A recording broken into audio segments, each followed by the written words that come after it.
Students, last previous जो video था उसमें मैंने आपको बताया था पॉलिनोमियल्स के बारे में। उसमें डिग्री तक मैंने आपको बताया था व्हाट इज डिग्री।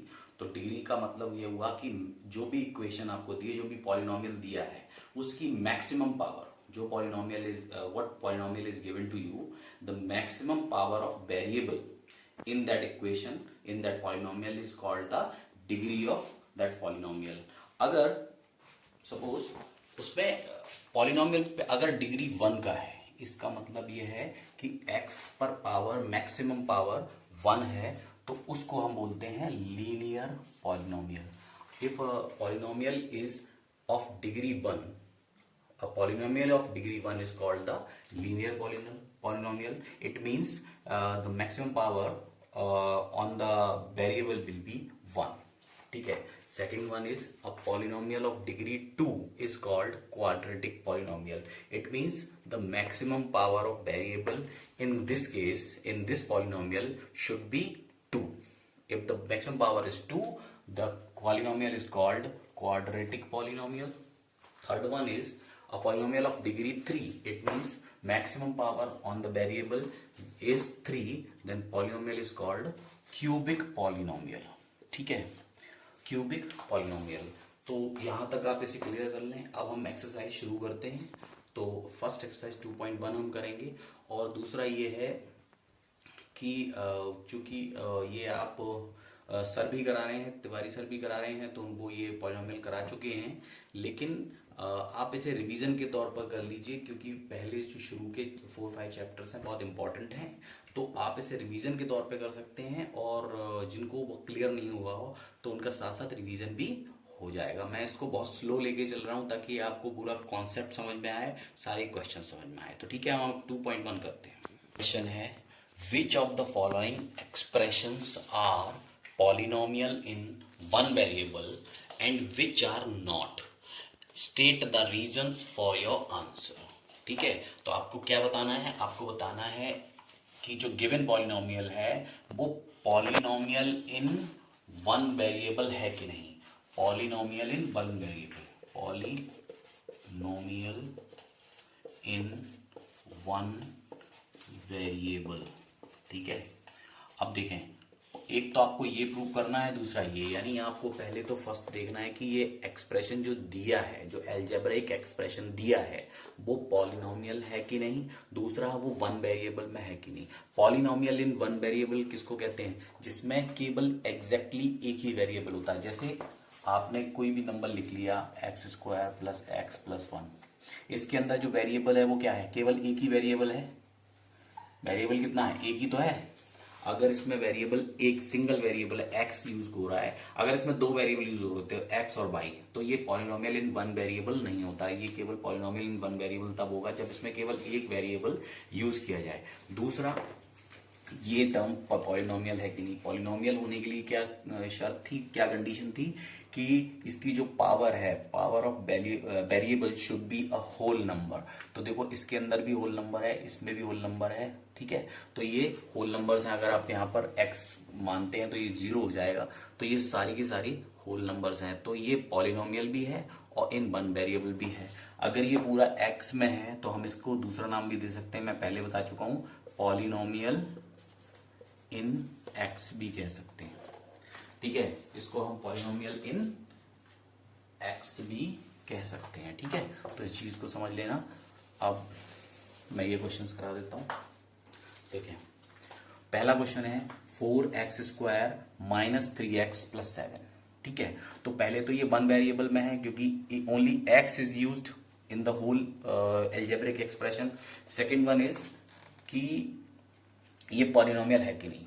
तो जो वेरिएबल की पावर है, it is in whole number, तो ये होल नंबर में ही है। तो x की पावर 2, x की पावर 1, x की पावर 0, तो ये सारा जो है ये पॉलिनोमियल भी है और पॉलिनोमियल इन वन वेरिएबल भी कहा जाएगा। तो पॉलिनोमियल इन वन वेरिएबल है ये, तो यहां लिखेंगे।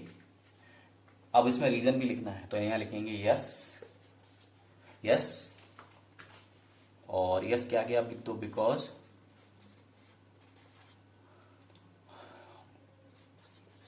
powers of x is in are in whole numbers, are in whole numbers.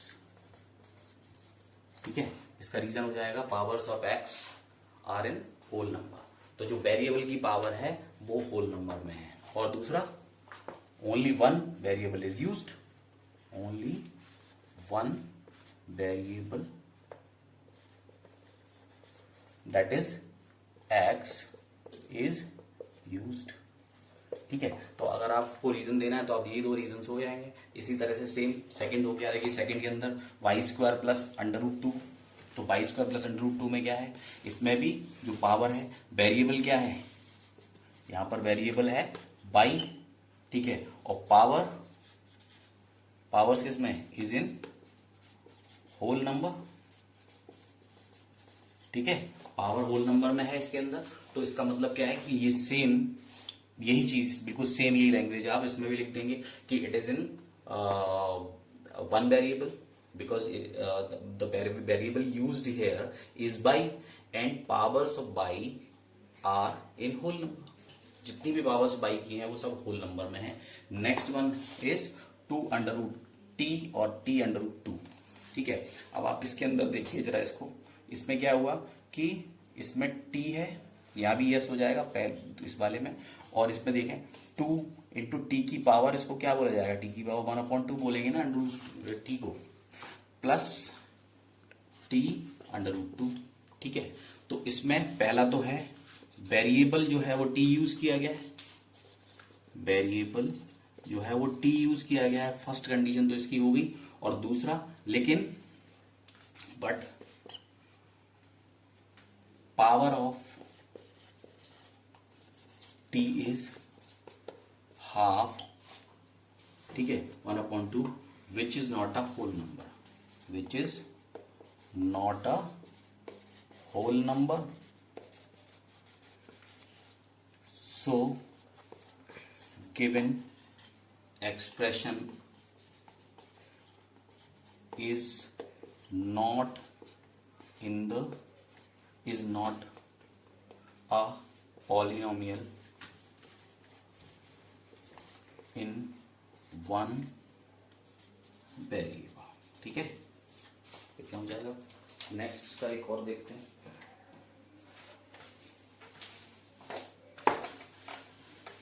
Pause कर देना। इस सेम क्वेश्चन के अंदर ये जो इसका फोर्थ पार्ट है, बाई प्लस 2/बाई, इसको आप कैसे लिखोगे, by plus 2 into by two the power -1। तो बाई टू द पावर -1 नहीं होना चाहिए। ठीक है, क्योंकि यहाँ वेरिएबल की पावर होल नंबर में आनी चाहिए। If this expression is a polynomial तो the power of variable should be a whole number. तो यहाँ नहीं है तो आप इसके दोनों रीजंस लिख देंगे नो। ठीक है, और दोनों रीजंस आप बना के लिख देंगे जैसे हम पहले किया वैसे ही। Next fifth will be x to the power 10 plus y to the power 3 plus t to the power 50। अब आप इसमें देख लें, इसके अंदर there are 3 variables used here in this algebraic expression. तो ये नहीं कहा जाएगा, it should not be called a polynomial in one variable. This expression is polynomial in 3 variables. ठीक है, तो यहां लिखेंगे no, 3 variables are used here,